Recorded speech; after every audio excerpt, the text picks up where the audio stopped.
saya mengajak teman-teman yang waktu itu sama-sama satu level di sekolah teologi yang sama, ayo yang mau berlatih berkhotbah di radio streaming, kita latihan khotbah, direkam, nanti akan kita siarkan. Tetapi saat itu banyak sekali yang mencibir, menganggap remeh. Ya, enggak apa-apa kalau saya gitu. Saya berusaha mengisi hari-hari hidup ini dengan menciptakan kesempatan. Sambil kita menunggu sebuah kesempatan, ya kita juga menciptakan kesempatan yang ada. Tuhan kan berikan hikmat, Tuhan kan berikan pengertian. Kita punya skill, kita punya talent, kita punya passion. Manfaatkan itu semuanya selagi kita masih hidup. Kalau kita sudah mau mati, umur kita udah tua, percuma Bapak Ibu Saudara. Kan kesempatan itu belum tentu datang-datang juga. Nah, justru kita harus belajar di sini bagaimana menciptakan kesempatan. Yang penting yang kita lakukan bukan untuk kita seperti yang disudutkan, oh kita mau pansos, dah.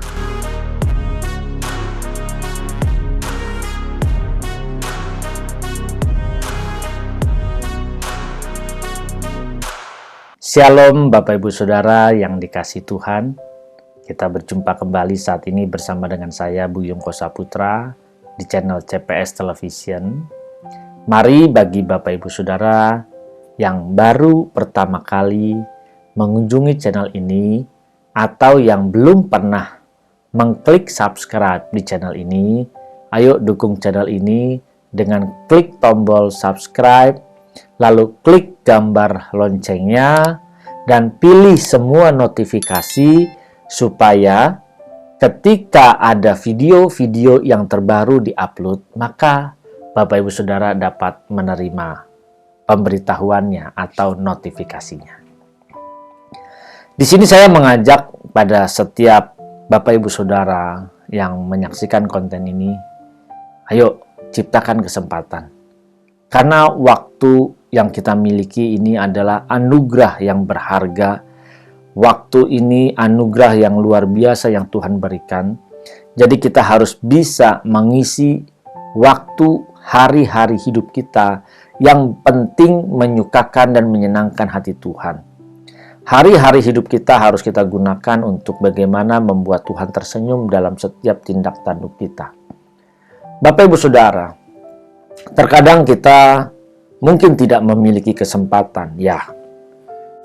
Buat teman-teman yang mungkin belum mendapat kesempatan atau yang sudah selesai S1 atau yang masih sekolah yang belum punya kesempatan untuk berkhotbah, menyampaikan kebenaran di mimbar-mimbar gereja, lalu menunggu dan menantikan dijadwalkan, tidak salah, menunggu dengan sabar, belajar terus. Dan saya tahu setiap orang, setiap kita pastikan perlu untuk berlatih, berbicara, berlatih, berkhotbah. Kan nggak ada. Tiba-tiba orang ini jadi pandai berbicara, pandai berkhotbah. Semua harus dilatih sedikit demi sedikit, belajar sedikit demi sedikit. Jadi di dalam kehidupan kita ada yang namanya kesempatan. Kalau kita belum punya kesempatan, belum mendapat kesempatan untuk menjadi pembicara di dalam sebuah organisasi gereja atau dimanapun juga, jangan berkecil hati. Nah, kan sekarang zaman sudah canggih, zaman sudah digital. Jadi Bapak Ibu Saudara harus bisa melihat kesempatan, melihat sebuah peluang. Bahkan Bapak Ibu Saudara bisa berlatih berkhotbah setiap hari kan? Kalau nunggu dijadwalin oleh gereja kan terbatas. Nah, di sini saya mengajak, ayo. Sekarang dunia media sosial, dunia YouTube terbuka lebar. Dan yang saya alami dari tahun, kalau nggak salah, saya mulai tahun 2013. Sebelum itu memang saya berlatih, berkhotbah, berlatih, berbicara di radio streaming. Karena dulu saya awal-awalnya membangun sebuah radio streaming itu dari tahun 2000-an ya, tahun 2010 sekitar itu saya membangun radio streaming Saya mengajak teman-teman yang waktu itu sama-sama satu level di sekolah teologi yang sama, ayo yang mau berlatih berkhotbah di radio streaming, kita latihan khotbah, direkam, nanti akan kita siarkan. Tetapi saat itu banyak sekali yang mencibir, menganggap remeh. Ya, enggak apa-apa kalau saya gitu. Saya berusaha mengisi hari-hari hidup ini dengan menciptakan kesempatan. Sambil kita menunggu sebuah kesempatan, ya kita juga menciptakan kesempatan yang ada. Tuhan kan berikan hikmat, Tuhan kan berikan pengertian. Kita punya skill, kita punya talent, kita punya passion. Manfaatkan itu semuanya. Selagi kita masih hidup. Kalau kita sudah mau mati, umur kita udah tua, percuma, Bapak Ibu Saudara. Kan kesempatan itu belum tentu datang-datang juga. Nah, justru kita harus belajar di sini bagaimana menciptakan kesempatan. Yang penting yang kita lakukan bukan untuk kita seperti yang disudutkan, oh kita mau pansos, dah. Apa untungnya gitu loh, nggak ada untungnya. Nah, kita di sini belajar, ayo bagaimana kita bisa berlatih, ya bagi teman-teman yang sejawat, yang belum berkhotbah, belum bisa menyampaikan di mimbar-mimbar gereja, atau mungkin juga belum pernah diundang, atau bahkan mungkin tidak diberikan kesempatan. Banyak faktor ya, banyak faktor. Jadi kita tidak bisa melihat salah satu, tetapi banyak hal. Saya mengajak ayo ciptakan kesempatan. Saya waktu awal-awal dengan radio streaming, lalu YouTube sudah mulai ada, saya sudah mulai di YouTube, bahkan saya sudah mulai belajar berkhotbah menggunakan YouTube. Waktu itu hanya dengan sebuah alat kamera, beli dengan modal yang pas-pasan, nggak punya, bahkan ngutang saya waktu itu, beli sebuah handycam yang kecil. Ingat sekali saya waktu itu ngutang dengan harga 3,5 juta kalau nggak salah, saya beli di daerah Glodok. Saya beli, saya kredit, hanya demi supaya kita bisa bikin video.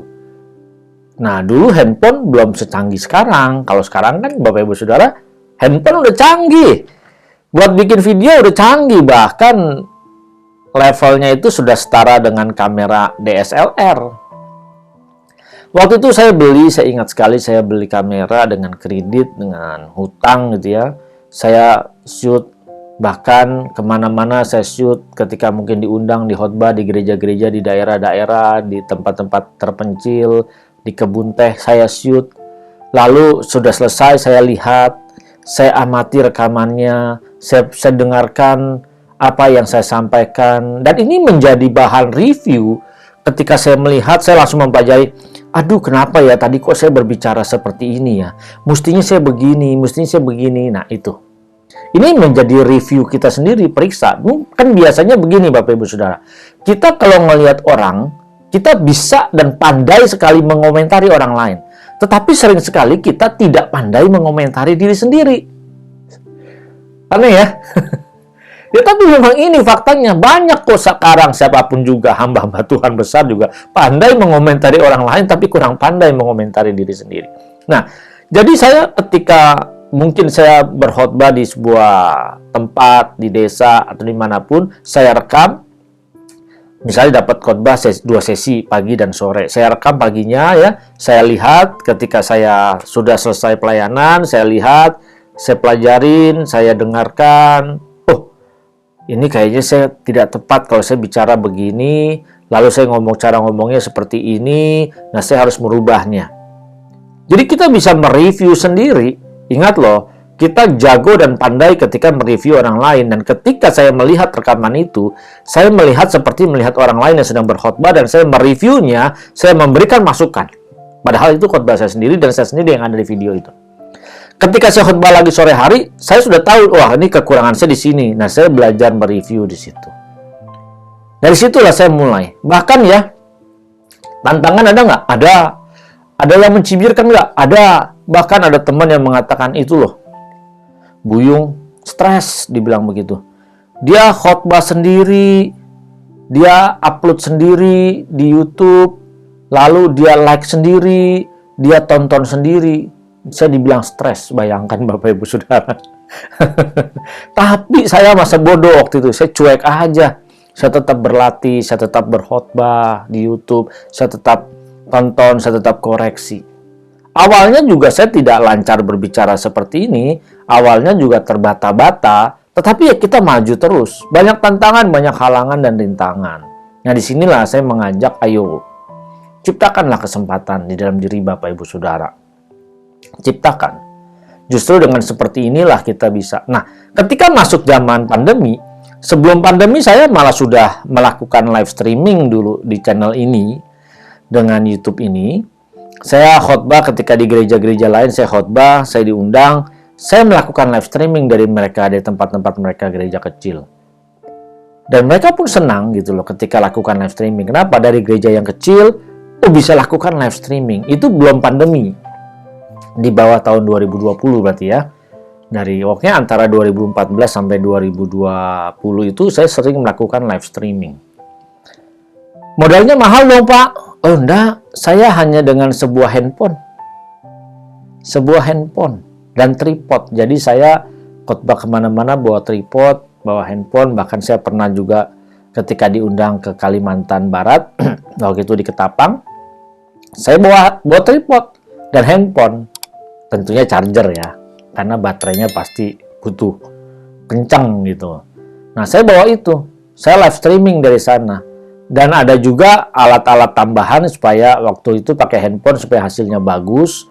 Nah, saya tidak akan bahas alat itu di sini, tapi nanti saya akan kupas lagi bagaimana supaya bisa live streaming dengan alat-alat ini, dengan handphone yang sederhana. Wah, itu udah luar biasa gitu. Tapi ini belajar, inilah perjalanannya kita menciptakan sebuah kesempatan, lalu kita berbicara, kita berlatih berbicara. Nah, ini saya mengajak, ayo ciptakan kesempatan-kesempatan seperti ini, Bapak Ibu Saudara, latih. Jadi kita bisa kapan saja, bahkan sehari sekali kita bisa menyampaikan kebenaran, kita bisa sharing kebenaran. Nah ini yang membuat kita akhirnya lancar. Ya, tapi kembali semua kepada motivasinya apa. Jangan sampai salah. Saya mengajak di sini, ayo Bapak Ibu Saudara, ke depan dunia teknologi akan semakin canggih. Media sosial pun akan terus berkembang. Jadi kita harus bisa mengikuti perubahan-perubahan ini. Ciptakanlah kesempatan. Jangan takut disudutkan orang lain. Jangan gentar ketika mungkin kamu dibilang pansos atau apapun. Selama motivasi kita benar, selama kita berjuang menyukakan dan menyenangkan hati Tuhan, selama kita tidak menyerang orang lain, selama kita tidak menyerang individu, dan itu menyukakan hati Tuhan, lakukan. Tapi kalau kita misalnya mendiskreditkan dengan menyebut atau memention nama orang lain, lalu kita menjelek-jelekkan dia, nah ini jangan, dilarang ya.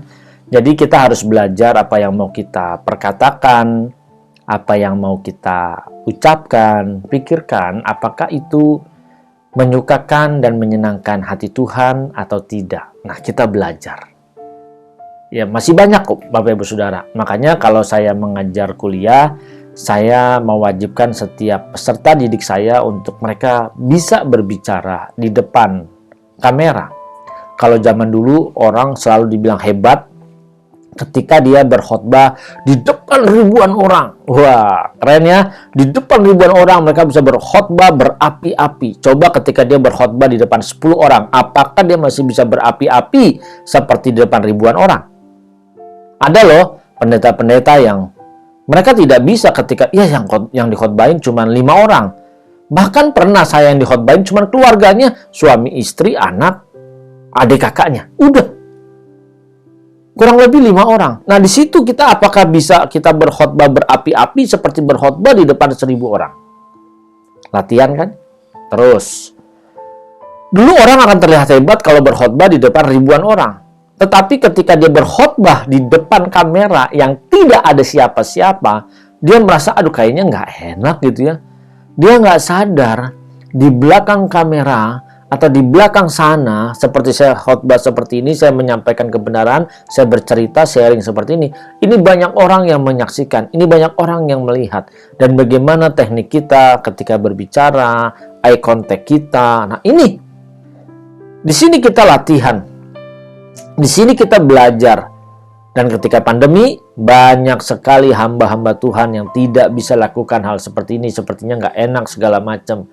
Padahal Tuhan izinkan, ya kan? Tuhan izinkan. Jadi kita harus bisa, ayo ciptakan kesempatan, ya. Mari buat teman-teman saya, Bapak Ibu Saudara sekalian juga yang menyaksikan konten ini, baik Bapak Ibu Saudara mungkin belajar teologi atau tidak, ayolah kita ciptakan kesempatan, sharingkan perjalanan hidup kita sehari-hari bersama dengan Tuhan melalui channel kita sendiri. Sehingga kita bisa memberkati banyak orang. Mari Bapak Ibu Saudara yang diberkati, jangan lupa, ayo bantu share video ini biar banyak orang juga yang diberkati. Dan jangan lupa berikan tanda like ya, supaya channel ini juga ratingnya naik. Dan jangan lupa juga, selain memberikan tanda like, kalau ada komentar atau ada pesan-pesan, silahkan sampaikan. Nggak apa-apa. Atau ada yang mau ditanya, boleh sampaikan. Gitu ya. Nanti kita akan membalasnya, akan menjawabnya. Bagi Bapak Ibu yang baru pertama kali, ayo tetap saya mengundang, dukunglah channel ini dengan klik tombol subscribe, klik gambar loncengnya, dan aktifkan semua notifikasi, supaya ketika ada video-video yang terbaru, maka Bapak Ibu Saudara dapat menerima notifikasinya. Tuhan memberkati, salam transformasi.